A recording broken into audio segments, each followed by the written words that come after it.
শ্রেষ্ঠ পরম বৈষ্ণব, মানে যার কথাকে বাদ রেখে দিয়ে কীর্তন করা বা যার কথা বাদ দিয়ে আর কীর্তন জগতে কীর্তনে আস্বাদন করা এটা সম্ভব নয়।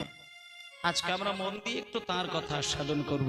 মায়েরা মনে করুন দুপুর বেলা আপনি খেতে বসেছেন, এখানে কাদের কাদের বাড়িতে নিতাই গৌর আছে আর কার বাড়িতে রাধা কৃষ্ণ আছে একটুখানি বলি। যাদের বাড়িতে নিতাই গৌর রয়েছে তারা একটু মন দিয়ে শুনুন, মানে মিনিমাম যদি একটা ক্যালেন্ডারেও থাকে তাহলে আমি বলে দিচ্ছি, আপনি রাধা কৃষ্ণের মূর্তি বানান, শিব ঠাকুরকে বাড়িতে রাখেন, কালী ঠাকুর রাখবেন, দুর্গা ঠাকুর রাখবেন, গণেশ পুজো করবেন, লক্ষ্মী পুজো করবেন, লক্ষ্মী নারায়ণের ব্রত করবেন, যা খুশি তা মনে হয় তাই করবেন। কিন্তু একটা কর্ম যদি আপনি ভুল করেন তাহলে আপনি এই ৩৩ কোটি দেবতার কাছে কিন্তু অপরাধী হয়ে যাবেন। সেটা হলো নিত্যানন্দ আর শ্রী চৈতন্য দেব, এই দুইজনের চরণে একবার শুধু প্রণাম জানান। এটা যদি আপনি ভুল করেন আপনার জীবনে ভগবানের কৃপা হবে না। কারণ এই কলির মানুষের কাছে শ্রী নিত্যানন্দ শ্রী গৌরচন্দ্র সবার আগে। আর এইবার আপনাদের বলে দিই, দুপুর বেলায় যখন আপনি ভাতের থালাটা কাছে পাবেন, এখানে সকলকে একটা কথা বলে দিচ্ছি, ভাতের থালা কাছে পেলে আপনি ওই থালাটি সামনে রেখে দম করে খাবারটা আপনার মুখে তুলে দেবেন না। এটা যদি করেন তাহলে আপনি কিন্তু নিছক আপনি ভাত খেতে বসলেন। যে গৌর ভক্ত হবে, যে নিত্যানন্দের ভক্ত হবে, তার কিন্তু কাজ ওটা নয়। নিতাই গৌরের চরণের সেবা করতে গেলে যেটা সবার আগে কর্তব্য, দুপুর বেলায় বিশেষ করে যখন আপনি অন্ন গ্রহণ করবেন বা ভাত খাবেন, তখন আপনি মনে মনেও সংকল্প করতে পারেন, মন্দিরে গিয়ে থালা সাজিয়ে নাও আপনি সেবা দিতে পারেন। আপনি যদি নিরামিষ ভোজী হয়ে থাকেন, সাত্বিক আহার করে থাকেন, তাহলে আপনার ওই ভাতের থালাকে একটু চোখ বন্ধ করে প্রণাম করে একটা গান আমি আপনাদেরকে বলবো, সেটা যদি পারেন সম্পূর্ণ গানটাকে আপনি ভক্তি ভরে গাইবেন আর মনে মনে আপনার ওই মুহূর্তের অন্নটাকে নিতাই গৌরের চরণে দিয়ে দেবেন। আর মনে মনে যেটা বলবেন, আমি সেই গানটা একটু গাইছি। ভজ পতিত উদ্ধারণ শ্রী গৌর হরি হরি হরি হরি পতিত উদ্ধারণ শ্রী গৌর হরি ভজ পতিত উদ্ধারণ শ্রী গৌর হরি আর শ্রী গৌর হরি। সবাই মিলে নবদ্বীপ বিহারী নবদ্বীপ বিহারে নবদ্বীপ বিহারী গৌরী নবদ্বীপ বিহারী আর শ্রী গৌর হরি নবদ্বীপ বিহারী শ্রী গৌর হরি নবদ্বীপ বিহারী দীন দয়াময় হিতকারী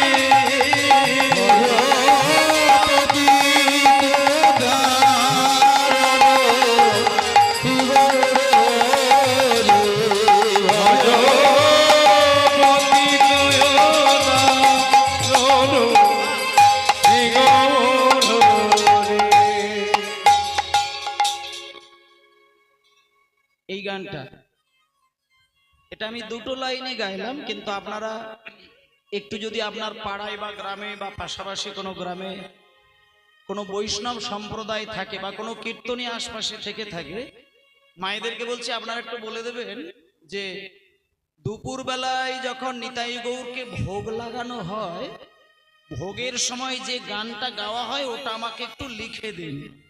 এবার ওটা লিখবেন, আপনি মুখস্থ করবেন। মুখস্থ করার পরে আপনি আপনার খাবারের থালাটাকে শুধু গোল করে একটু জল ছড়িয়ে দিয়ে আর একটু প্রণাম করে এই গানটা ভক্তি ভরে শুধু মনে মনে আউড়ে নেবেন। তারপরে নিত্যানন্দ আর গৌরহরিকে প্রণাম করে তারপরে আপনি স্পর্শ করবেন। আপনার ওই মুহূর্তে ওই নৈবেদ্য কিন্তু নিতাই গৌরের ভোগ হয়ে যাবে। তাহলে মিনিমাম এইভাবে আপনি ধর্মটাকে এগিয়ে নিয়ে যান। যখন আপনার চৈতন্য দেবের কৃপা আপনার হৃদয়ে বর্ষিত হবে, তখন আপনি কেমন করে চৈতন্যের সেবা করলে চৈতন্য খুশি হয় সেটা আপনি অনায়াসেই জানতে পারবেন। তা বাবা, আজকে চলুন এই যে এত সুন্দর গান, যে গানটা গাইলে পরে নিতাই গৌরের চরণের ভোগ হয়ে যায়, এই গানটা কে হাতে লিখেছিলেন, কে রচনা করেছিলেন, তিনি কত বড় মহৎ ব্যক্তি, তিনি কত বড় পরম বৈষ্ণব, যার কথাগুলো বললেই নিতাই গৌরের চরণের প্রসাদ হয়ে যায়। আজকে আমরা তার কথা সাধন করব। চলুন মায়েরা, সবাই মিলে আমরা একটুখানি চলে যাব বিখ্যাত জায়গা। এই বাংলার মধ্যেই সেই জায়গাটা রয়েছে। আপনারা অনেকেই অনেক জায়গায় বেড়াতে যান, অনেকে অনেক জায়গায় বেড়াতে যান, পুরী বেড়াতে যান, নবদ্বীপ বেড়াতে যান, হাজারদুয়ারি বেড়াতে যান, আরো আরো আরো আরো আরো আরো বিভিন্ন জায়গায় বেড়াতে যান। কিন্তু আমি আপনাদের একটা অনুরোধ করব, মুর্শিদাবাদের হাজারদুয়ারি যদি কেউ বেড়াতে যান, একটু ওইখান থেকে জিজ্ঞেস করে নেবেন, বেশি দূর না। মুর্শিদাবাদে বেড়াতে গেলেই আপনি বলবেন জলঙ্গি একটু যাব, জলঙ্গি। আর সেই জলঙ্গিতে গিয়ে দেখবেন একটা নদীর বাঁধ আছে। আমি প্র্যাকটিক্যাল কথা বলছি, একবারে সত্য প্রমাণ বলে দিচ্ছি। সেই জায়গায় আমি 3 বার গিয়েছিলাম। আর যদি আপনারাও পৌঁছাতে পারেন, দুটো জিনিস আপনি বুকে করে নিয়ে আসবেন, দুটো জিনিস। 1 নম্বর হচ্ছে ওইখান থেকে কিছুটা জল আপনি নিয়ে আপনার বাড়ির মধ্যে খুব সচেতন হয়ে রেখে দেবেন। আর ওইখান থেকে কিছু ধুলো ময়লা মাটি সেটাকে তুলে নিয়ে আসবেন। মানুষ যেটাকে ময়লা বলে, সাধক সেটা ময়লা বলে না, সেই জন্য আমি ধুলো ময়লা বলি। কিন্তু আপনি ওটাকে অমৃত মনে করবেন, কারণ ওইখানে কি আছে আমি পরে বলছি। আপনি জলঙ্গিতে যাবেন, একটা নদীর বাঁধ পাবেন, ওই পারে একটা নদী আর এই পারটা হচ্ছে পশ্চিমবঙ্গের বর্ডার। ওই যে নদীটা, নদীর ওই পারটা থেকেই কিন্তু বাংলাদেশ শুরু হয়ে যাচ্ছে। তাহলে এই নদীতে একটা ঘাট আছে, যে ঘাটে একজন স্নানের জন্য তার অন্তরঙ্গ 5 জন ভক্তকে সঙ্গে নিয়ে যাচ্ছিলেন। তিনি কে? তিনিই হলেন আমাদের নিমাই। তাই আমরাও কিন্তু মনে মনে নিমাইকে সঙ্গে নিয়ে চলুন সেই জায়গাটা দর্শন করব। এখন যদি আপনাকে বলি মুর্শিদাবাদে জলঙ্গি চলো, আপনি যেতে পারবেন না। তাহলে আমরা যাব লীলার মধ্য দিয়ে, ধ্যানের মধ্য দিয়ে, সাধনার মধ্য দিয়ে মনটাকে একবার নিয়ে যাব সেই জলঙ্গির পদ্মা নদীর ধারে। আর সাধনা যদি প্রকট হয়, মনের একাগ্রতা যদি প্রকট হয়ে যায়, মন চোখ বন্ধ করলে মন কিন্তু সেই জলঙ্গির নদীর জল কিন্তু স্পর্শ করতে পারে। যেমন মানুষ স্বপ্নে বৃন্দাবন দর্শন করে, তাতে কিন্তু তার বৃন্দাবন দর্শন হয় না, এটা বলা যাবে না। আর আপনি যদি টাকা খরচা করে বৃন্দাবনে যান, আপনি ভাবলেন আপনি বৃন্দাবন দেখলেন, ওটাও কিন্তু নয়। আপনার পকেটে গরম ছিল, আপনি বৃন্দাবনে গেলেন, আপনি কিন্তু এটা ভেবে থাকবেন আপনি ওখানে গিয়ে প্রাকৃতিক ভৌগোলিক পরিবেশটা দেখে আসলেন, আসলে বৃন্দাবনের রসতত্ত্বটা কিন্তু আপনি দেখতে পাননি। তার জন্য আপনার গভীরতা থাকতে হবে, সাধনা থাকতে হবে। তাই ভক্তমণ্ডলী মায়েরা, ওই পদ্মা নদীর ধারে একটা ঘাটে চৈতন্যদেব 5 জন ভক্তকে সঙ্গে নিয়ে চলেছেন। কেমন করে? পদ্মা নদীর তীরে আমার শ্রী গৌরাঙ্গ রায়, হরি হরি হরি তীরে আমার শ্রী গৌরাঙ্গ রায়, পদ্মা নদীর তীরে আমার শ্রী গৌরাঙ্গ রায়, পদ্মা নদীর তীরে আমার শ্রী গৌরাঙ্গ রায়। ভক্তগণ সঙ্গে করি হরি গুণ, ভক্তগণ সঙ্গে করি হরি গুণ, ভক্তগণ সঙ্গে করি হরি গুণ। আর ভক্তগণ আর ভক্তগণ সঙ্গে করি হরি গুণ, হরি গুণ গাই গে।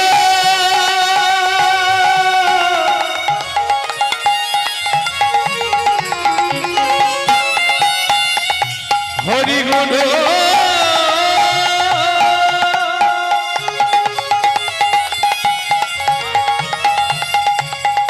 হরি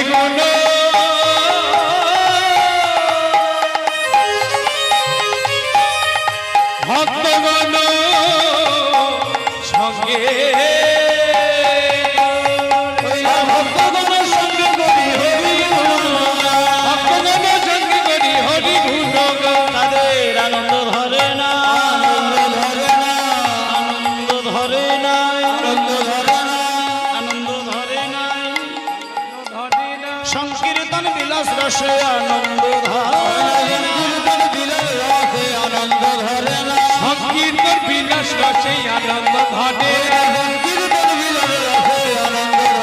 ওই সংকীর্তন বিলাস রসে ভক্তগণ সঙ্গলে সংকীর্তন বিলাস রসে সংকীর্তন বিলাস রসে সংকীর্তন বিলাস রসে সংকীর্তন বিলাস রসে আনন্দ ঘটে না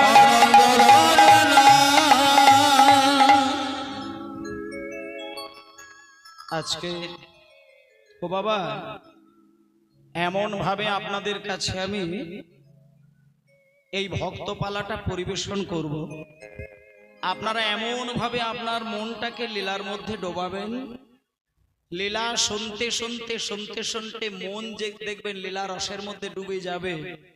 আর এইটুকু আমি বলতে পারি আপনাদেরকে, আলাদা করে মন্দিরের সময় যদি আপনার না থাকে সেবা দেওয়া, ওমা সবাই কিন্তু মন্দিরে গিয়ে একটা থালার উপরে প্রসাদ সাজিয়ে কিন্তু দিতে পারে না, সময় থাকে না। স্বামীর সেবা করা, ছেলেদের মানুষ করা, সংসারের কাজকর্ম সেরে বসা, এই এত কিছু দায়িত্ব নিতে গিয়ে অনেক মানুষ দেখবেন বছরের পর বছর কেটে যায়, ঠিক মতো ভগবানকে সেবাও দিতে পারে না, আর জপের মালায় নামও করার সময় হয় না।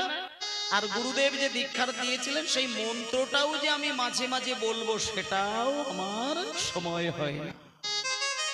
তাহলে এহেন ভক্ত উদ্ধার হবে কি করে? শোনে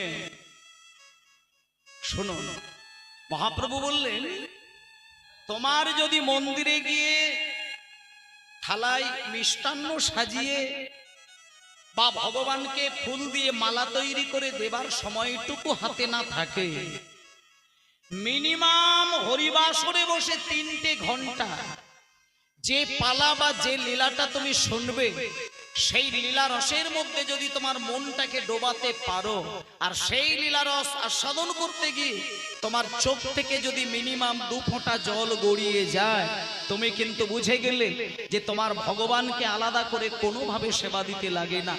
যে ব্যক্তি হরিনাম শুনতে গিয়ে কেঁদে ফেলে, সে কিন্তু ভগবানের সব থেকে চরম সেবাটা কিন্তু তার হয়ে যায়। হরি বল, হরি বল। ভগবানকে সেবা করার সব থেকে উৎকৃষ্ট সেবার রাস্তাটি হলো এই কীর্তন গান। যে প্রত্যেকটা দিন ভগবানের কীর্তন গেয়ে যায় বা শুনে যায়, তাকে আলাদা করে আর সেবার থালা নিয়ে সেবা দিতে লাগে না। ওমা আজকে এই লীলাটা সেইভাবে মন দিয়ে শুনবেন, আমি আপনাদের পরিষ্কার করে লীলা শোনাবো। পদ্মা নদীর ধারে গিয়ে 5 জন ভক্তকে সঙ্গে নিয়ে নদীর একটা ঘাটে মহাপ্রভু 5 জনকে জলে নামাচ্ছেন। এমন অবস্থায় যে 5 জন ভক্ত মহাপ্রভুকে সঙ্গে নিয়ে স্নানের জন্য পদ্মা নদীর ধারে গিয়ে দাঁড়ালেন, তারা মহাপ্রভুকে হাত জোড় করে বললেন, প্রভু আপনি পদ্মা নদীতে আমাদের এনেছেন আপনি স্নান করানোর জন্য, তাই হে প্রভু আপনি একটা কাজ করুন, আপনি আগে জলে নামুন, আমরা হচ্ছে আপনার পিছনে পিছনে জলে নামবো। তখন ওই চৈতন্য মহাপ্রভু বললেন, হে ভক্তগণ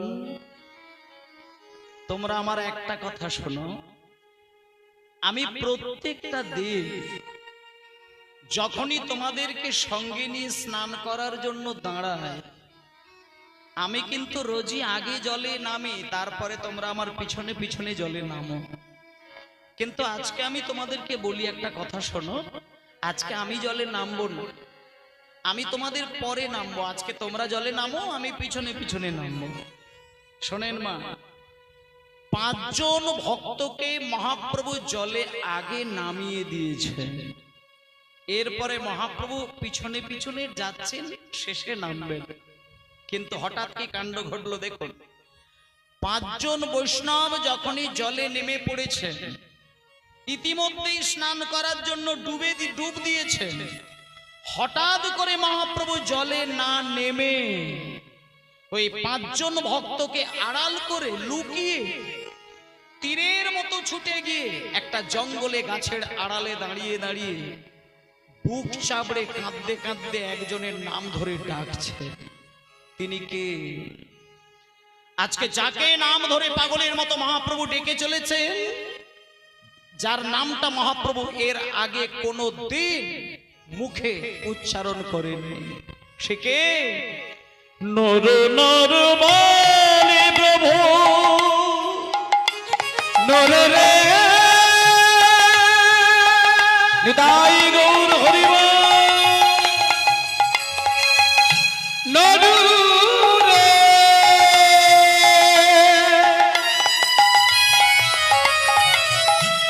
নর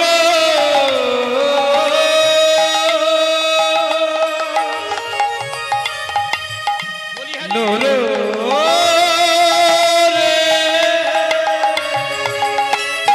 নর নর বলি প্রভু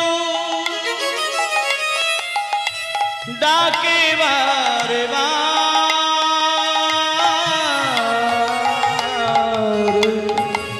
ওই নর নর বলি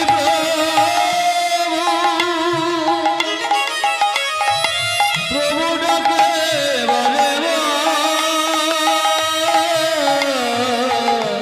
ডাকিতে ডাকিতে বহে প্রেম সুধা ডাকিতে ডাকিতে বহে প্রেম সুধা ডাকিতে ডাকিতে বহে প্রেম সুধা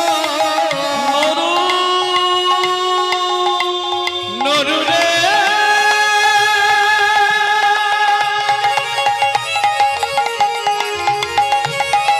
নরু রে নরু রে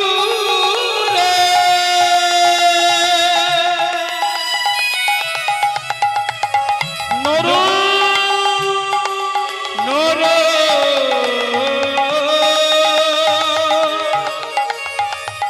নরু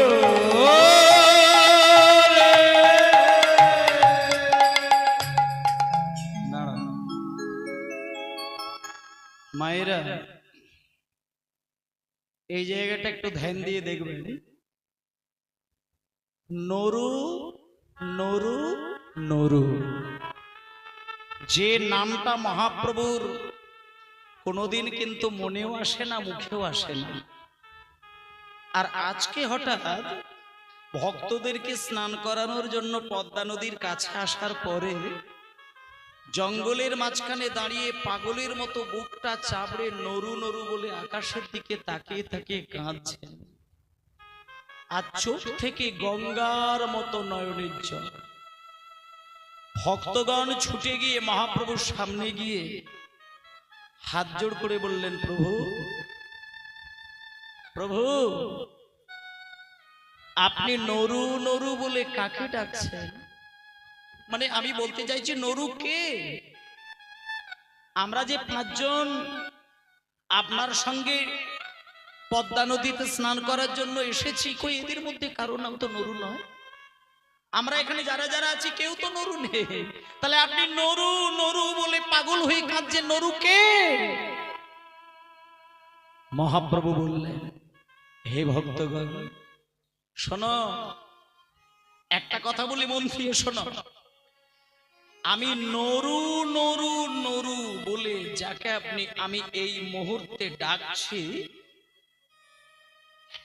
এখনো কিন্তু তার জন্ম হয়নি, তার এখনো জন্মই হয়নি। আমি তার নাম ধরে আমার এই বুকটা চাপড়ে আমি পাগলের মতো চিৎকার করে ডাকছি আকাশের দিকে তাকিয়ে। কেন জানো? আমার এই ডাক আকাশ পর্যন্ত চলে যাবে, এই আমার ডাক তার কানে পৌঁছাবে, সে আমার ডাক শুনতে পেয়ে তাড়াতাড়ি পৃথিবীতে নেমে আসবে। সে যেদিন পৃথিবীতে এসে জন্ম নেবে সেদিন তার ভালো নাম হবে নরোত্তম, ডাক নাম হবে নরু। হরি বল। শোনো, এর থেকে বেশি কিছু তোমরা আমাকে প্রশ্ন করো না। তোমরা স্নান করে একটু বাঁধের উপরে উঠে দাঁড়াও। আজকে আমি কাউকে নিয়ে না, আমি আজকে একা একা পদ্মা নদীর জলে স্নান করব, তোমরা সরে যাও।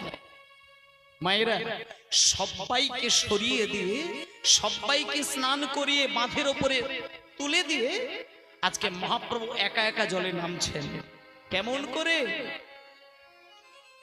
এক পা দুপা করে পদ্মা নদীতে নামতে নামতে নামতে নামতে, সুন্দর করে দেখুন বাবা, নদীর জলে নামতে নামতে মহাপ্রভুর নাভিটা যখন ওই নদীর জল স্পর্শ হয়েছে আর কিন্তু মহাপ্রভু নামলেন নাই।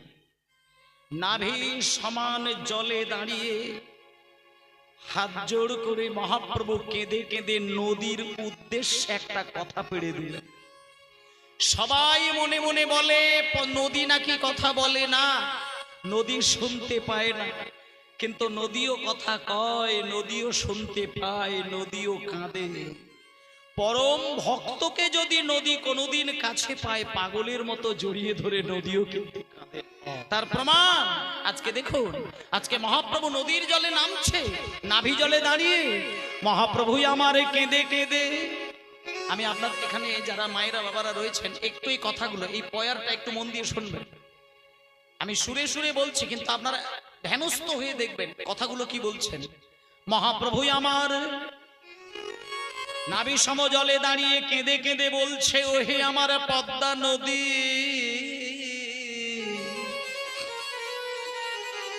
এই যে আমি তোমার জলে দাঁড়িয়ে কৃষ্ণ কৃষ্ণ বলে কাঁদিছি। দাঁড়াও, এখানটা খুব গুরুত্বপূর্ণ জায়গা। আমি আপনাদের যেটা বলছিলাম, আবেগ দিয়ে যদি কীর্তন শ্রবণ না হয়, এই কীর্তনে পাপ কোনোদিন ধোবে না। এখন সারা বাংলায় কীর্তন যেভাবে ছড়িয়েছে, আপনাদেরকে আমি একটা সত্য কথা বলি, আজ থেকে 30 বছরের কথা বলছি, মিনিমাম 30 বছর আগে এত কীর্তন হতো না। কিন্তু বলি 30-40টা বছর আগে বাংলার মাটিতে এত ব্যাপক হারে হরিনাম হতো না। কিন্তু তখন মানুষের প্রতি মানুষের যে সমাদর, মানুষের প্রতি মানুষের যে ভালোবাসা, যে প্রেম, তখন যেটা পাওয়া যেত এখন তার কণামাত্র আপনি খুঁজে পাবেন। তখন বাড়িতে বাড়িতে সন্তান মাকে প্রণাম করত, মা ছেলের প্রণামে খুশি হয়ে কাঁদত। এখন উচ্চ শিক্ষিত ছেলে মেয়ে বাড়িতে রয়েছে, মা বাবা সন্তানের প্রণাম আর কোনোদিন পায় না, সে ভক্তি শ্রদ্ধা নেই।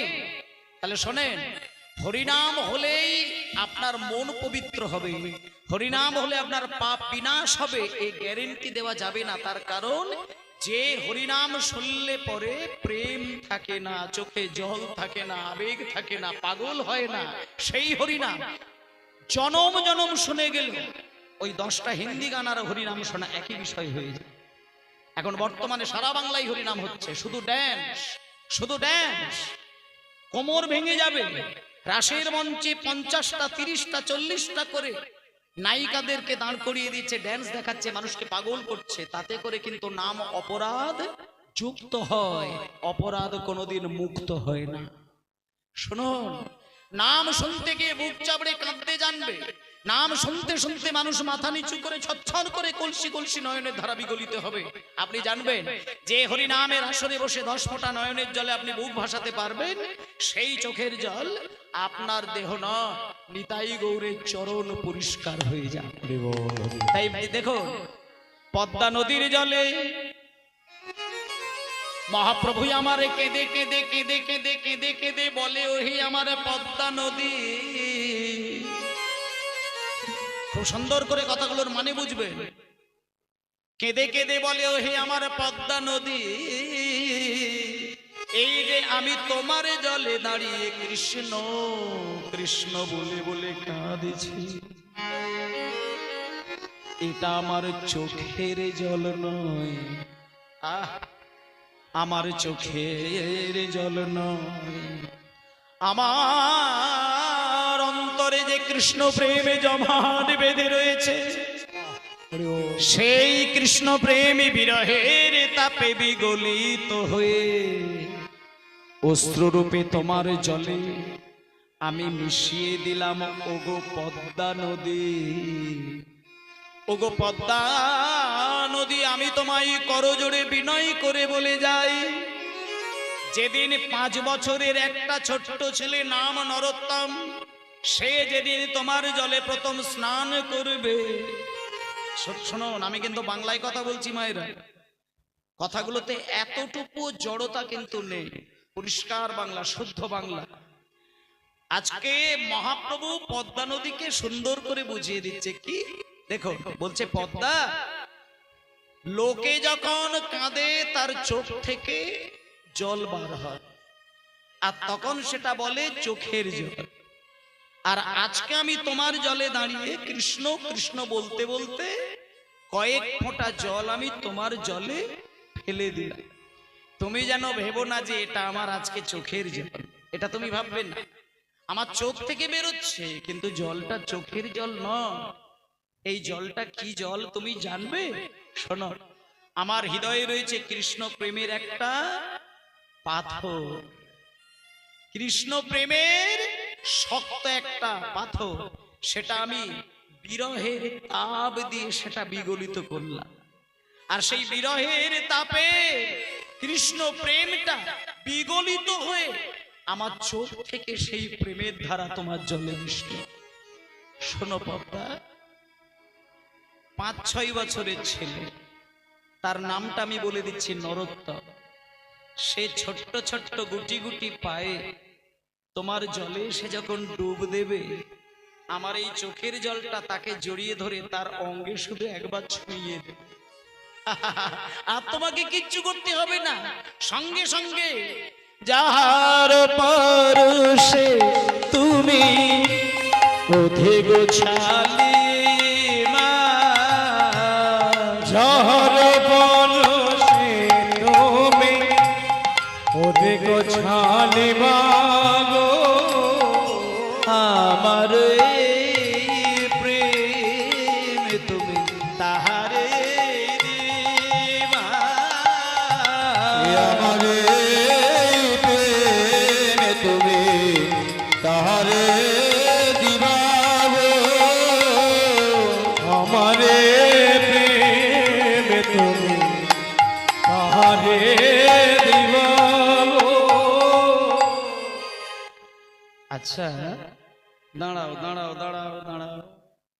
ওমা, একটা কথা আমি আপনাদের বলি।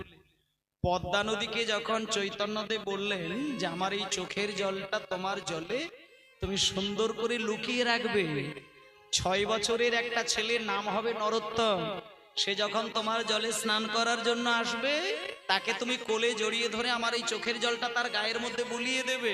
এটা পদ্মা নদীকে দায়িত্ব দিয়ে যখন মহাপ্রভু জল থেকে উঠে আসবে বলে তৈরি হয়েছে। এমন সময় পদ্মা নদী ওই মহাপ্রভুর চরণ দুটো জড়িয়ে ধরলেন।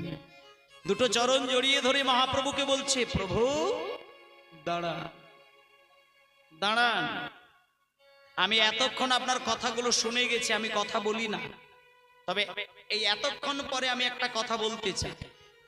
এই বলে আস্তে বাবা, আস্তে আস্তে, কথা নয় আস্তে। যে নদী জীবনে কারোর সঙ্গে কথা বলেছেন এমন কোন ইতিহাসের পাতায় নেই। আজকে মহাপ্রভুর সামনে পদ্মা নদী কথা শুরু করলেন।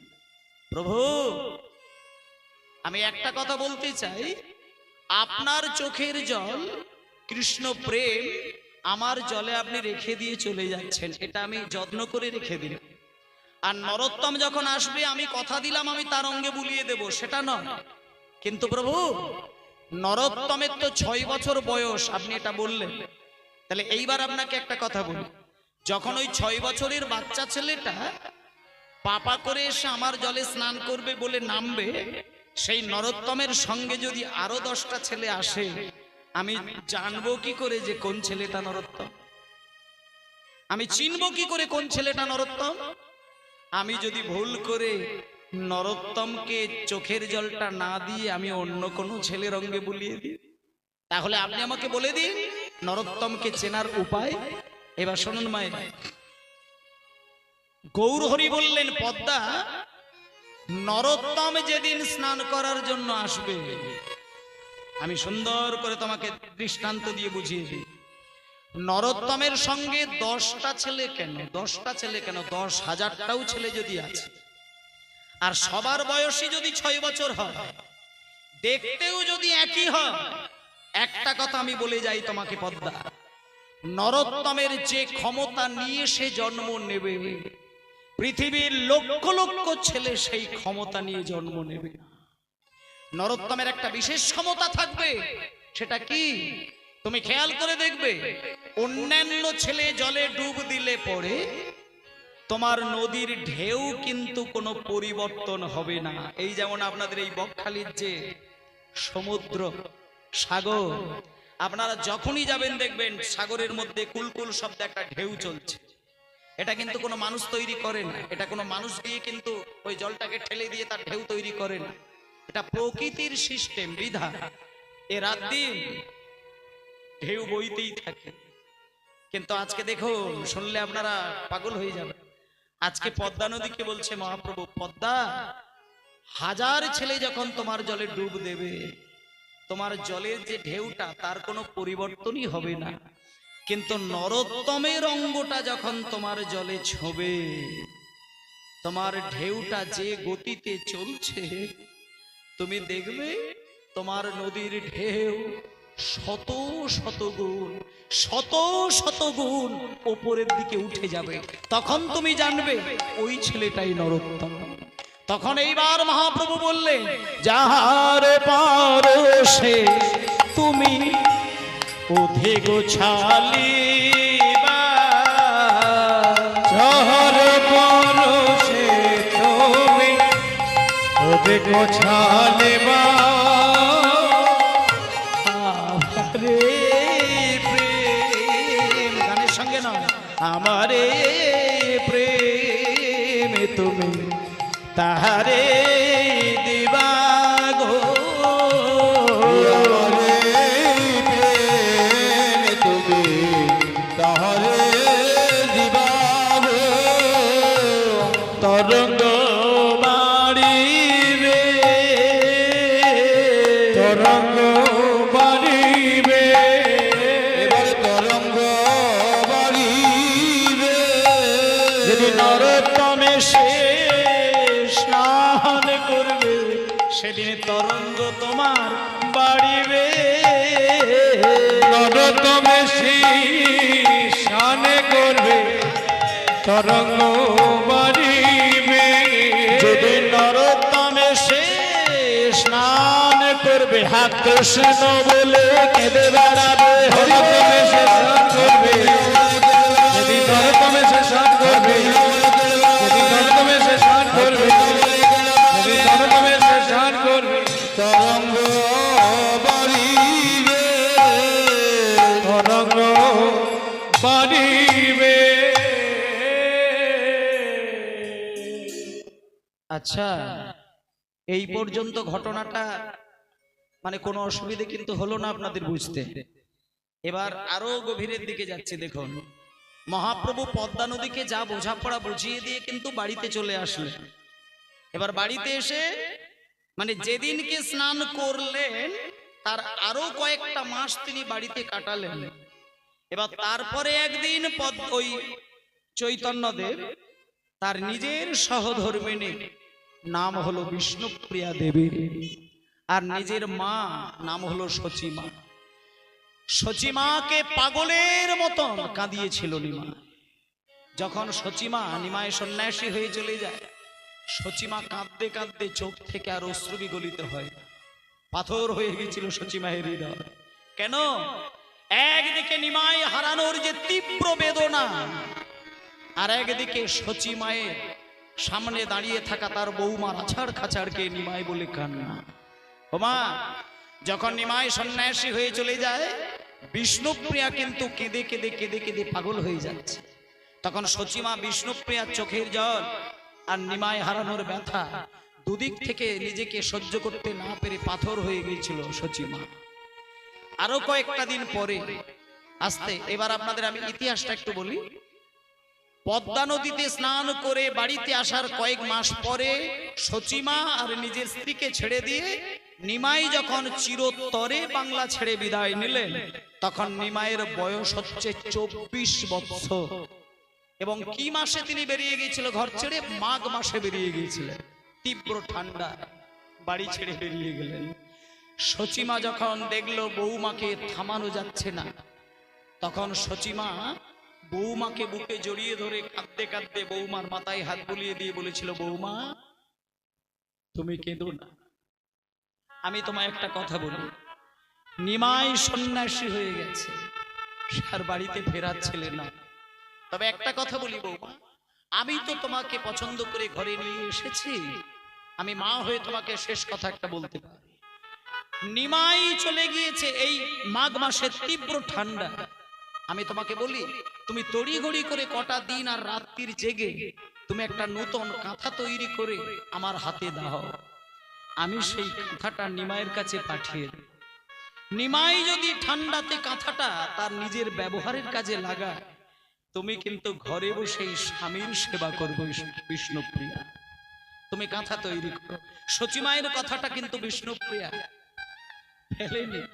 রাত্রির জেগে জেগে চোখের জলে ভিজিয়ে একটা নতুন কাঁথা তৈরি করে সেই কাঁথা নবদ্বীপের ভক্তদের হাতে দিয়ে পাঠিয়ে দিয়েছিল পুরীর মন্দিরে।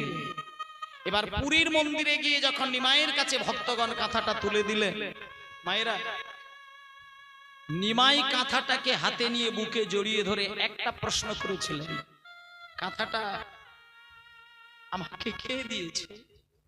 নবদ্বীপের বৈষ্ণব সমাজ, নবদ্বীপের বৈষ্ণব সমাজ আমায় দিয়েছে।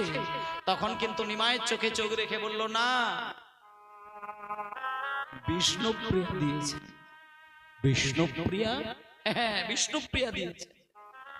সঙ্গে সঙ্গে কাঁথাটি রেখে দিয়ে সবাইকে বললেন, ওগো, যে কাঁথা বিষ্ণুপ্রিয়া তৈরি করেছে সে কাঁথা তো আমি অঙ্গ স্পর্শ করতে পারি না।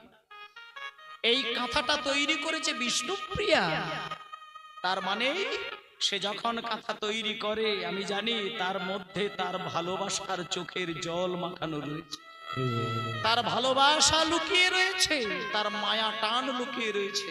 ওই কাঁথা যদি আমার অঙ্গ স্পর্শ হয়, আমার বিষ্ণুপ্রিয়ার কথা মনে পড়বে আর আমার সন্ন্যাস ধর্ম নষ্ট হবে। আমি এই কাঁথা অঙ্গ স্পর্শ করতে পারি না। সঙ্গে সঙ্গে সচিমায়ের আদেশে সেই বিষ্ণুপ্রিয়ার তৈরি কাঁথাটা পান্ডাদের হাতে তুলে দিলে। পুরীর পান্ডা সেটা নিয়ে গিয়ে জগন্নাথের সেবায় লাগিয়ে দিলে। দেখুন কত বড় বৈরাগ্য ধর্ম ছিল নিমায়ের। সেই কাঁথাটা চিরতরে জগন্নাথের সেবায় লাগিয়ে দিলে এবং সেই নিমাই আরো 24টা বছর কিন্তু তিনি ছিলেন পুরীতে। তারপরে শুনুন, 24টা বছর কেটে যাওয়ার পরে নিমাইয়ের যখন বয়স হয়ে গেল 48 বছর, তখন তিনি জগৎ ছেড়ে চলে গেলেন। এবং আপনারাও জানেন, সবাই জানেন, নিমাইয়ের যখন 48 বছর বয়স, তিনি কিন্তু আমাদেরকে সারা বিশ্ববাসী কাঁদিয়ে বেরিয়ে গিয়েছিলেন। বিশেষ করে বাঙালিদেরকে পাগল করে দিয়ে বেরিয়ে গিয়েছিলেন নিমাই। এবার শুনুন, নিমাই যখন 48 বছর বয়সে বেরিয়ে গেলেন, তার আরো কটা বছর পরে, এইবার চলে যাচ্ছে আরো কটা বছর পরে, যে জায়গায় নিমাই স্নান করে এসেছিলেন, বলেছিল নরোত্তমকে চোখের জলটা দিয়ে দেবেন, ঠিক আপনাদের সেখানটা ঠিকানাটা দিয়ে দিচ্ছি, যদি পারেন একটু ঘুরে দেখে আসবেন। এখন যদি আপনারা এই মুহূর্তেই বেড়াতে যান সেই জায়গায়, ওই পারটা দেখবেন এখন বর্তমানে সেটা হয়ে গেছে বাংলাদেশ, আর বাংলাদেশের রাজশাহী জেলা এখনো কিন্তু সেই জায়গাটা রয়েছে। আর ওই রাজশাহী জেলার মধ্যে একটা গ্রাম রয়েছে, যে গ্রামটার নাম খেতুরি গ্রাম। আর সেই খেতুরি গ্রামে একটা রাজবাড়ি রয়েছে। সেই রাজবাড়িটা কিন্তু এখনো ভাঙা হয়নি, একেবারে সুন্দর করে সাজানো রয়েছে সেই রাজবাড়ি। যে রাজবাড়িটার রাজার নাম ছিল কৃষ্ণানন্দ দত্ত। আর সব থেকে বড় কথা, সেই রাজবাড়িটাতে প্রত্যেক বছর কিন্তু মহোৎসব হয়। সারা ভারত থেকে অনেক বৈষ্ণব সমাজ কিন্তু সেই জায়গায় গিয়ে পাগল হয়ে কিন্তু কাঁদেন। কেন কাঁদেন তার মহিমাটা আপনাদের লীলার মধ্যে আপনারা বুঝতে পারবেন, শুনে যান শুধু মন দিয়ে। ওই রাজশাহী জেলার যিনি রাজা, নাম কৃষ্ণানন্দ দত্ত, ওনার স্ত্রী ছিলেন নাম নারায়ণী দেবী। নারায়ণী দেবী রাজা পেয়ে, স্বামীকে রাজা রূপে পেয়েছেন, কোনো দুঃখ নেই। দামি দামি শাড়ি পরে নারায়ণী দেবীর কোনো দুঃখ নেই। দামি দামি সোনার অলংকার পরে নারায়ণী দেবীর কোনো দুঃখ নেই। নারায়ণী দেবীর একটাই দুঃখ, কি বলুন তো মা? শুনুন, নারায়ণী দেবীর কোনো কিছুই অভাব নেই, কোনো কিছুর অভাব নেই। অভাব ছিল তার শুধু একটা। সেই অভাবটা কাকে জানাচ্ছে জানেন? কোনো মানুষকে জানায় না, জানাচ্ছেন ছোট্ট একটা গোপাল। তাকে কোলের মাঝখানে জড়িয়ে ধরে প্রত্যেকটা দিন সেবা দেয়। আর গোপালকে মনে মনে কেঁদে কেঁদে জানায়, হে ঠাকুর, আমি তোমাকে 3 বার সেবা দিই, 3টে বার তোমাকে বুকে জড়িয়ে ধরে কাঁদি। কেন জানো ঠাকুর? আমি একটা জিনিস পাবার আশা। হে ঠাকুর, আমার স্বামী হচ্ছেন একজন রাজা মশাই, বাড়িতে কেজি কেজি সোনা, কেজি কেজি হিরে, হাজার হাজার বিঘা জমি, আর বিরাট বড় একটা রাজবাড়ি। আমার কোনো কিছু অভাব নেই, অভাব কিন্তু আমার একটা রয়েছে ঠাকুর, সেটা তুমি আমাকে দিয়ে দাও। কি অভাব? নারায়ণী দেবীর সন্তান হয়নি।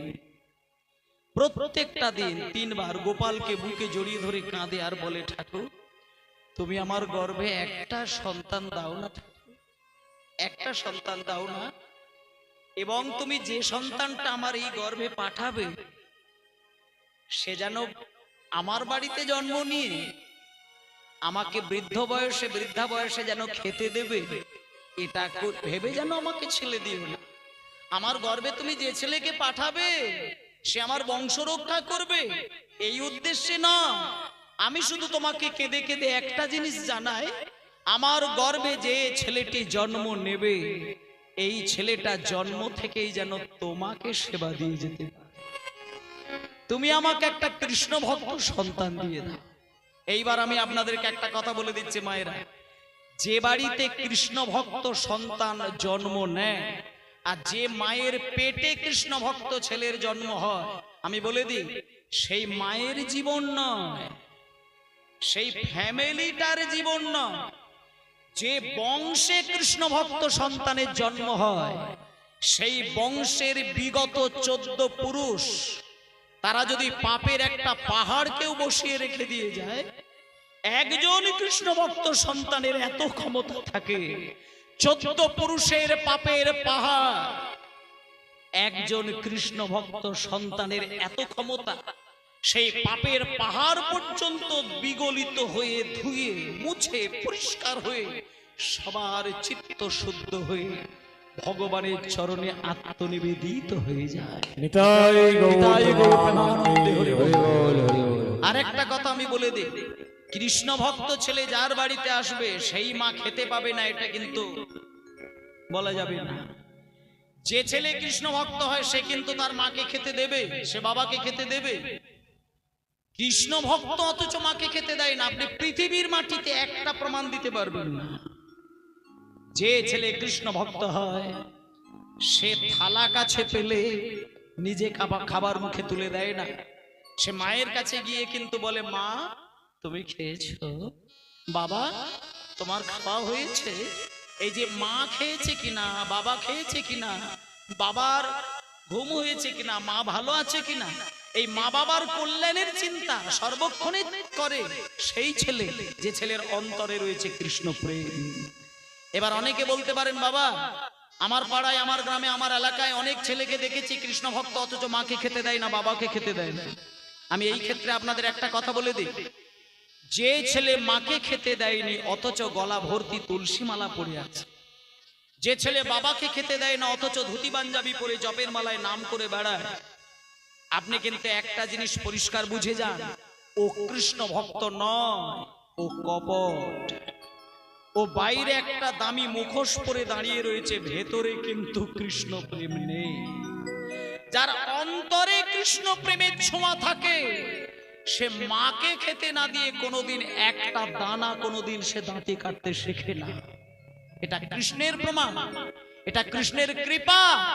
তাই ভক্তমণ্ডলী মাগো, আজকে নারায়ণী দেবী গোপালকে কাঁদতে কাঁদতে কয়েকটা বছর শুধু একটা কৃষ্ণ ভক্ত ছেলের বাসনা করলেন। দেখা গেল কৃষ্ণের কৃপায় নারায়ণী দেবী গর্ভবতী হয়ে উঠলেন।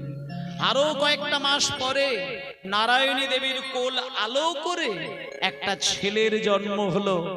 আদর করে সেই ছেলেটার মা আর বাবা দুইজনে মিলে বুকের মধ্যে জড়িয়ে ধরে তার একটা নামকরণ করে দিলেন নরোত্তম। রাজশাহী জেলায় আছে খেতুরি গ্রাম, হরিহরগঞ্জ জেলায় আছে খেতুরি গ্রাম, রাজশাহী জেলায় আছে খেতুরি গ্রাম, রাজশাহী জেলায় আছে খেতুরি গ্রাম। কি অপূর্ব শোভা তার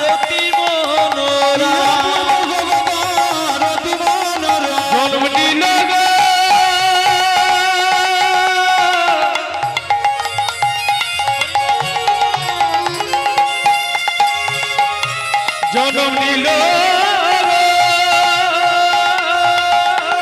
হরি হরি হরি হরি হরি বল।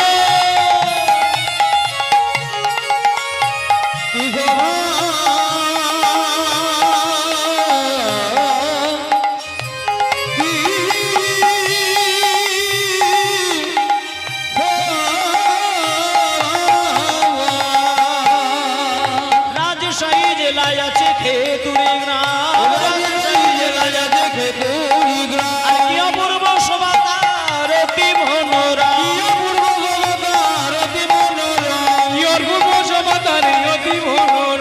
নরোত্তম জন্ম নিল কৃষ্ণানন্দের ঘরে, নরোত্তম জন্ম নিল কৃষ্ণানন্দের ঘরে।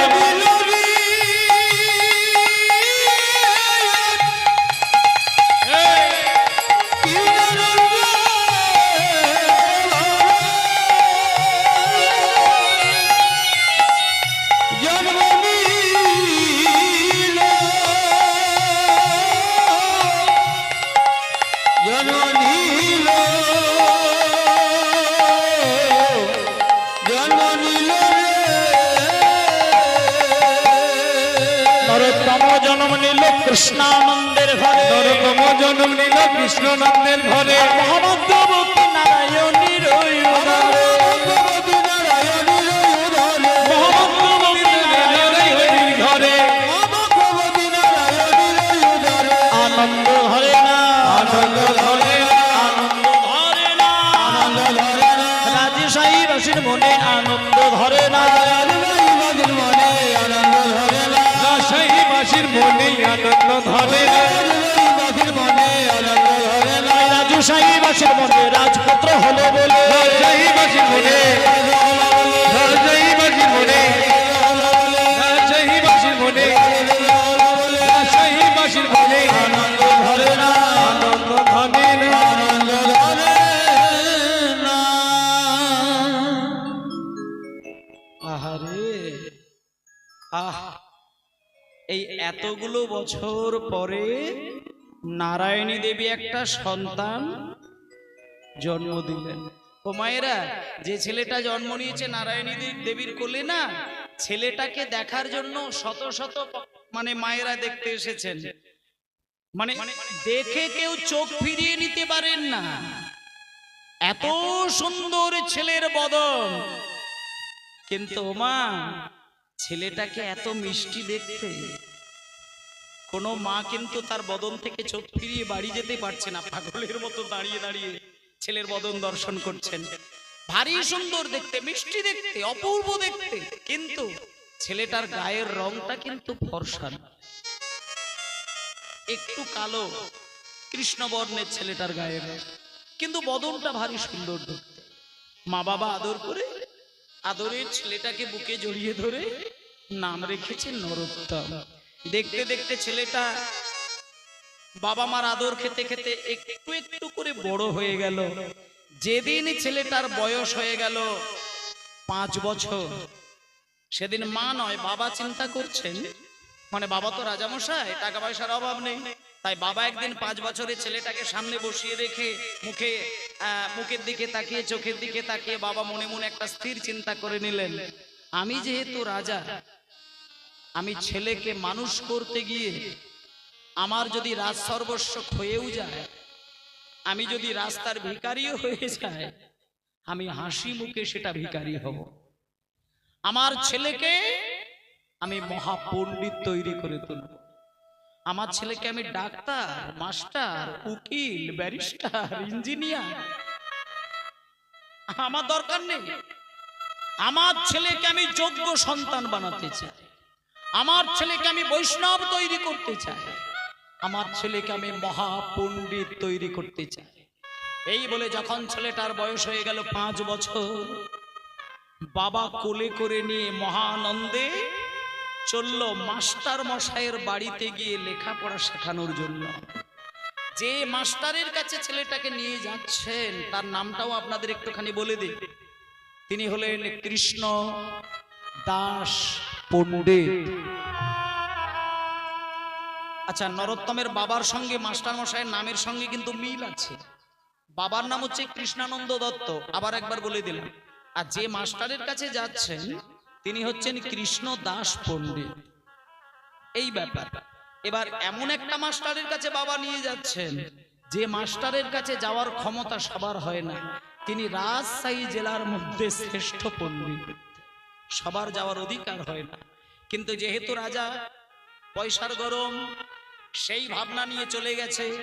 এবার ছেলেটাকে রাজা ওই মানে পণ্ডিত মহাশয়ের পাশে বসিয়ে দিয়েছেন। আর রাজামশাই তো তার টাকার জোর আছে, তাই গুরুদেবকে দেখতে পেয়ে হাত জোড় করে, মাস্টার মশাই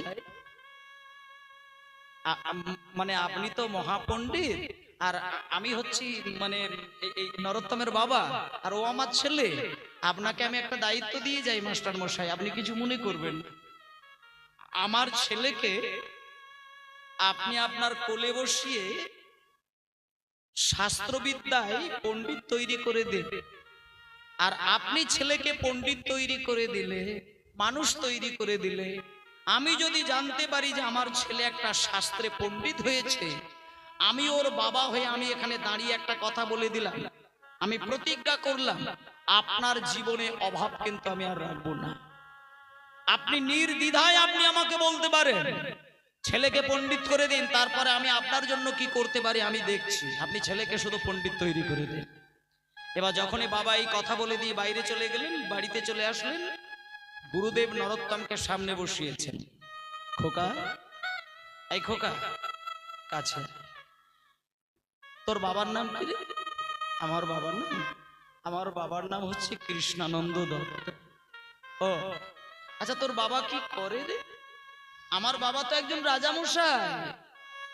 আচ্ছা, তার মানে এইবার বুঝতে পেরেছি, যেহেতু তোমার বাবা একজন রাজা, তাই জন্য তোমার বাবা আমার সামনে দাঁড়িয়ে একটা গায়ের জোর দিয়ে বলে গেলেন যে আমার ছেলেকে পণ্ডিত তৈরি করে দিলে আপনাকে আমি রাজা করে দেব, হ্যাঁ আপনার মনের আশা পূর্ণ করে দেব। শোনো নরোত্তম, আমি কিন্তু ওই ধরনের মাস্টার মশাই নই। আমাকে টাকার গরম দেখালে তাকে লেখাপড়া শেখাবো, আর টাকা না দিলে লেখাপড়া শেখাবো না, আমি ওই জাতির মাস্টার নই। আমার কাছে তোমার বাবা রেখে গেছে, এটা ঠিক আছে, কিন্তু একটা কথা আমি বলি, এখানে যেই আসুক না কেন তাকে 5 মিনিটের জন্য আমার কাছে সোজা হয়ে দাঁড়াতে হয়, আর চোখ বন্ধ করে আমি একটা প্রশ্ন করব, সেই প্রশ্নের উত্তর দিতে হয়। মানে এক কথায় বলা যায় পরীক্ষা দিতে হয়, আর সেই পরীক্ষায় পাশ করতে হয়। যদি পাশ করে তাকে আমি গ্রহণ করি, আর যদি পাশ না করে তাকে আমি ঘর থেকে বার করে দিই, সে ভিখারির ছেলে হোক আর রাজার ছেলেই হোক। ওরা নরোত্তম হাত জোড় করে বলছেন, বাবা ঠাকুর আপনি আমার পরীক্ষা নেবেন? হ্যাঁ পরীক্ষা নেব। মানে আমার কি বলছো, সামনে দাঁড়াও। আচ্ছা আপনি বলুন আমার কি পরীক্ষা আপনি নিতে চান? আমি প্রস্তুত, আপনি বলুন। তুমি পরীক্ষা দেবে? আচ্ছা বেশ, তাই যদি হয়, তোমার বয়স 5 বছর, আর 5 বছরের ছেলে মানেই তোমার মা বাবা অ আ ক খ তো মিনিমাম শিখিয়েছে, আর অ আ ক খ যদি তুমি জেনেই থাকো, তাহলে আমার কাছে তুমি দাঁড়াও। তোমার পরীক্ষাটা হলো ক খ গ ঘ, এই 4টি বর্ণ দিয়ে আমাকে একটা সুন্দর ছন্দে ছন্দে কবিতা বানিয়ে শোনাও। এটা যদি তুমি পারো তাহলে তুমি থাকবে, নচেত এক্ষুনি বেরিয়ে যাবে। এবার যখনই বলেছি ক খ গ ঘ দিয়ে একটা কবিতা, নরোত্তম কি করলো দেখুন মায়েরা, চোখটা বন্ধ করে মা বাবাকে একটুখানি স্মরণ করে মনে মনে প্রণাম জানিয়ে নিলেন। মা বাবাকে মনে মনে প্রণাম জানিয়ে সামনে গুরুদেব বসেছিলেন, গুরুদেবের চরণে দুম করে হাতটা দিয়ে প্রণাম করে নিলেন। তারপরেই শুরু করে দিলেন কবিতা।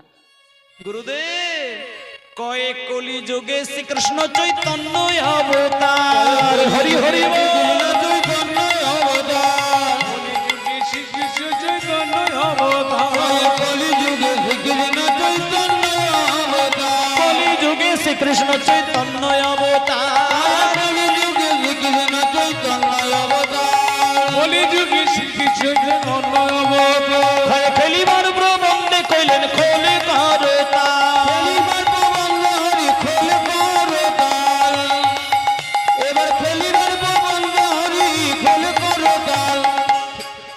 ক খ তারপরে গ গয়ে গড়াগড়ি জানে প্রভু নিজ সংকীর্তনে গয়ে গড়গড়ি জানে প্রভু নিজ সংকীর্তনে গড়াগড়ি জানে প্রভু নিজ সংকীর্তনে গয়ে গড়গড়ি জানে প্রভু নিজ সংকীর্তনে ঘরে ঘরে ঘরে হরি নাম দেন সর্বজনে হরিনাম দিল সর্বজনে ঘরে ঘরে হরি নামে দিল সর্বজনে হরি হরি হরি হরি বল।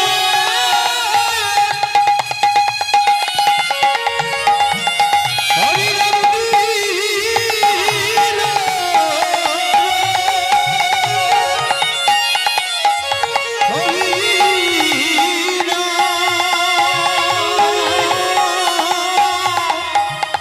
হরিনাম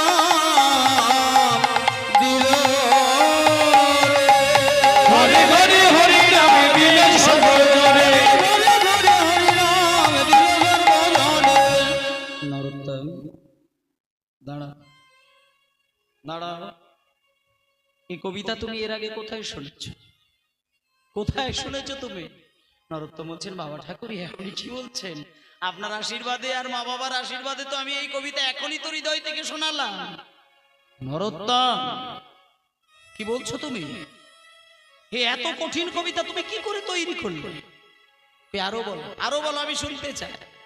যখনই বলেছে আরো বলো আরো বলো, হুঙ্গয় উচ্চ স্বরে গান প্রভু জীবের লাগিয়া, উচ্চ স্বরে গানে প্রভু জীবির লাগিয়া গানে প্রভু জীবের লাগিয়া জয় চৈতন্য করল জীবে কৃষ্ণ নাম দিয়া, জীবে কৃষ্ণ নাম দিয়া চৈতন্য গরণ জীবে জীবির লাগিয়া ছলো ছলো ছয়ে ছলো ছলো ছয়ে ছলো ছলো করে আখি নেত্রে জল ধরে, চলো চলো করে এক নিত্য জল ধরে চলো চলো করে আজ নিত্য জল ধরে ছ ছ তারপরে বর্গীয় জ, বর্গীয় জয়ে জগৎ পবিত্র কইলেন গৌর কলে বরে, হরি হরি বল।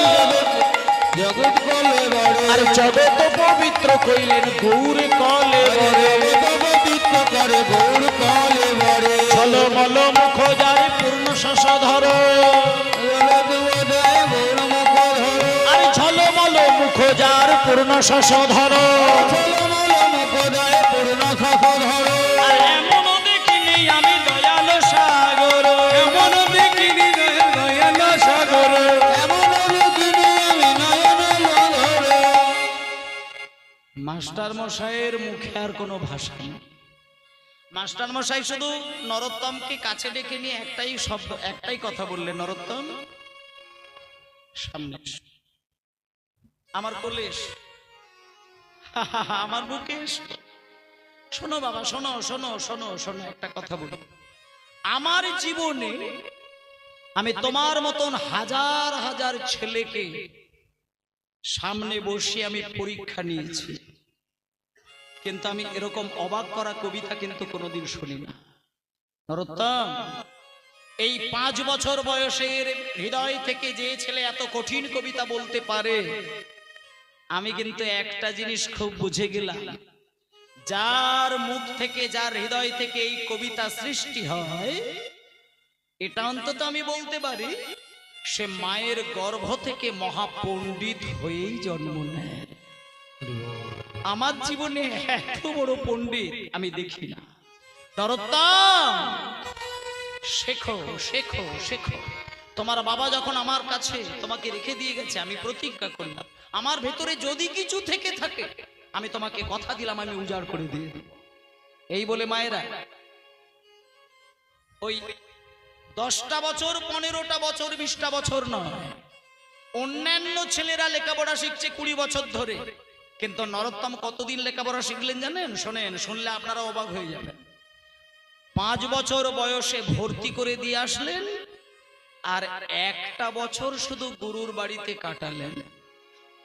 মানে বয়সটা যখন নরোত্তমের মাত্র 6 বছর হয়েছে, গুরুদেব পাশে বসিয়ে নিয়ে 4খানা বেদ, 6খানা দর্শন, যেখান থেকে যা শ্লোক বলতে বলে নরোত্তম চোখ বন্ধ করে সেই শ্লোক বলে দেয়। মানে শুনলে মায়েরা অবাক হয়ে যাবেন। বাবা চারখানা বেদ, এক একটি বেদ অধ্যয়ন করতে গেলে এক একটা জনম কেটে যায়। কিন্তু নরোত্তম 6 বছর বয়সে 4টে বেদের যেখান থেকে যে অধ্যায় থেকে গুরুদেব প্রশ্ন করে, নরোত্তম অনায়াসেই চোখ বন্ধ করে সেই শ্লোক বলে দেয়। 1 বছর পরে যখন নরোত্তম সমস্ত শ্লোকের ব্যাখ্যা শুনিয়ে দেয়, তখন গুরুদেব একদিন নরোত্তমকে বুকে জড়িয়ে ধরে বলছে, নরোত্তম বাবা, আমার বুকে এসো। আমি তোমাকে এইবার একটা কথা বলে দিই, তোমার বাবা যে আমার কাছে পাঠিয়ে দিয়ে গেলেন, আমি আজকে তোমাকে কোলে জড়িয়ে ধরে, বুকে জড়িয়ে ধরে, দুহাত ভরে আশীর্বাদ দিয়ে আমি তোমাকে বলে দিলাম, আমার কাছে যা যা বিদ্যা ছিল আমি তোমাকে উজাড় করে দিয়ে দিলাম। আর আমার কোনো বিদ্যা নেই। তুমি মহাপণ্ডিত, তুমি মহাপণ্ডিত। সারা বৈষ্ণব জগতে সবার বৈষ্ণবের মনের মণি কোথায় তোমার স্থান। আমি তোমার আশীর্বাদ দিয়ে দিলাম, যাও বেরিয়ে যাও। তুমি তোমার মা বাবাকে প্রণাম করবে। আর একটা শেষ বিদ্যা আমি তোমাকে বলে দিই, তুমি আমার কাছ থেকে বিদ্যা বুদ্ধি অর্জন করে আমার আশীর্বাদ তুমি বুকে জড়িয়ে ধরে তুমি সোজা বাড়িতে গিয়ে প্রথমে তুমি তোমার মাকে প্রণাম করবে, তারপরে তুমি তোমার বাবাকে প্রণাম করবে। মা বাবাকে প্রণাম করে পদ্মা নদী, তোমার বাড়ির কিছুটা দূরে একটা নদী আছে, সেটা তুমি জানো না, তার নাম হলো পদ্মা নদী। এবং তোমাকে একটা গোপন কথা বলি, যেটা আমি কাউকে বলি না, ওই পদ্মা নদীর জলে চৈতন্য মহাপ্রভু স্নান করেছিলেন। নরোত্তম, তুমি তোমার মাকে প্রণাম করে, তোমার বাবাকে প্রণাম করে যখন তুমি নদীর জলে স্নান করার জন্য যাবে, তুমি নদীর জলে যখন ডুব দেবে, তুমি চোখটা বন্ধ করে কেঁদে কেঁদে পদ্মা নদীকে বলবে, পদ্মা, আমি গুরুদেবের মুখে শুনেছি তোমার জলে নাকি চৈতন্য মহাপ্রভু স্নান করেছে। আর মহাপ্রভু যদি তোমার জলে স্নান করে, তার পায়ের ধুলো তো তোমার জলে মিশে রয়েছে। কোন ব্যক্তি যদি জলে স্নান করে, তার পায়ের ধুলো, গায়ের ধুলো, এগুলো তো জলের মধ্যেই থাকবে। তা তুমি কেঁদে কেঁদে বলবে যে, পদ্মা, আজকে তোমার জলে যে চৈতন্য মহাপ্রভু স্নান করেছিলেন, তার চরণ ধুলো তো তোমার জলে আজও মিশে আছে। তাই আমাকে বেশি নয়, একটুখানি পদধূলি আমার হৃদয়ে বুলিয়ে দেবে পদ্মা। এবার ওই কথাটা যদি পদ্মা নদীর কানে যায়, পদ্মা নদী যদি শুনতে পায়, নদী যদি তোমার প্রতি কৃপা করে, তাহলে মহাপ্রভু চরণ ধুলো তোমার অঙ্গে কিন্তু বুলিয়ে দেবে। তখন আমি তোমাকে গুরুদেব হয়ে বলছি, তোমার কিন্তু মানব জীবন ধন্য হয়ে যাবে।